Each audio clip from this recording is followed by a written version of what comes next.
అందరికీ నమస్కారం. ఇవాళ కథా ప్రపంచంలోని మరొక కథ దయా మహిమ. ఓ బోయవాడు ఉన్నాడు. వాడు పక్షుల్ని పట్టుకుని వాటిని అమ్మి పొట్టపోసుకుంటాడు. వాడి వృత్తి అంతంత మాత్రమే. పక్షులను అమ్మగా వచ్చే ద్రవ్యంతో వాడి కుటుంబాన్ని పోషించుకుంటాడు. ఓనాడు బోయవాడు తన దుప్పటిని ఓ చెట్టు కింద పరిచి తన పెద్ద వెదురు కర్రను తీసుకుని ఏదైనా పక్షి చెట్టు మీదకు వస్తుందేమో అని నిరీక్షించసాగాడు.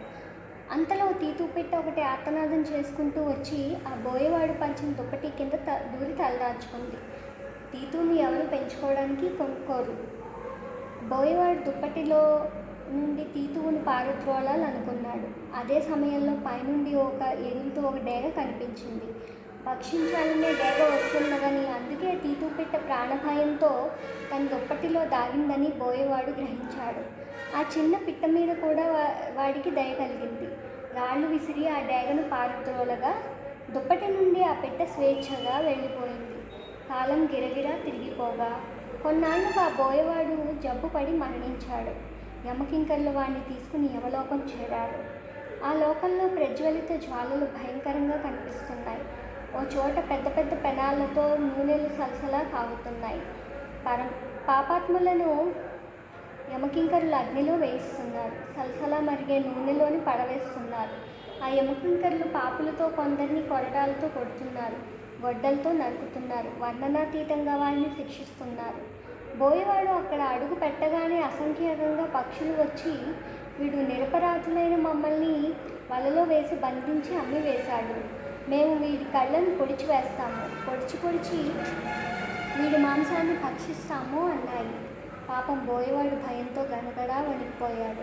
అదే సమయంలో అక్కడికి తీతు వచ్చి చేతులు కట్టుకుని యమధర్మరాజుతో, ప్రభు, ఇతడు నా ప్రాణాలను కాపాడాడు, ఇతన్ని మీరు క్షమించండి అని అర్థించింది. కింకరులారా, వీడు మహాపాపి, పక్షులన్నీ వీడిని పొడుస్తాయి. తర్వాత నా సేవకులు వీడిని గొడ్డలతో నరికి దగ్ధం చేస్తారు. కానీ ఈ చిన్న పక్షి వీడిని రక్షించాలని వచ్చింది.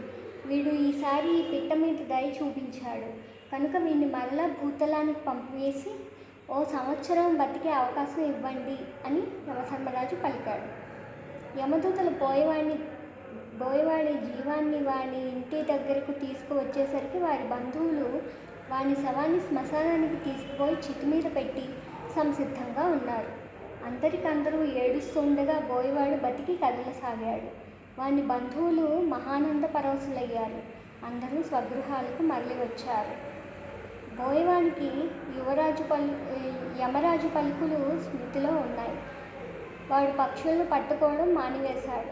తన అన్నదమ్ములు వారిని కూడా ఆ పని చేయకుండా నిరోధించాడు. వాడు కూలి పని చేసుకోసాగాడు. నాటి నుండి ఉదయం సంధ్యా సమయాలలో యథాశక్తి పక్షులకు ఆహారాన్ని పెడుతున్నాడు. ఎన్నో పక్షులు వాడు పెట్టే ఆహారాన్ని తినిపోతున్నాయి. ఇప్పుడు వాడు నిత్యం దైవ ప్రార్థన చేసుకుంటున్నాడు, భగవన్నామాన్ని స్మరిస్తున్నాడు. దానితో వాడి పాపాలన్నీ నాశనం అయిపోయాయి. సంవత్సరానంతరం వాడు మరణించగానే వాడిని తీసుకుపోవడానికి దైవ విమానం వచ్చింది. వాడు స్వర్గం చేరాడు. మీరు కూడా ఏ ప్రాణిని హింసించకండి. జీవులన్నింటి మీద దయ చూపాలి. జీవులపై దయ చూపినట్టి వానిపై పరమాత్మ ప్రసన్నుడై ఉంటాడు. సోదరా, పరోపకారం కన్నా పరమధర్మం లేదు, పరపీడనం కన్నా మహాపాపం లేదు. సమాప్తం.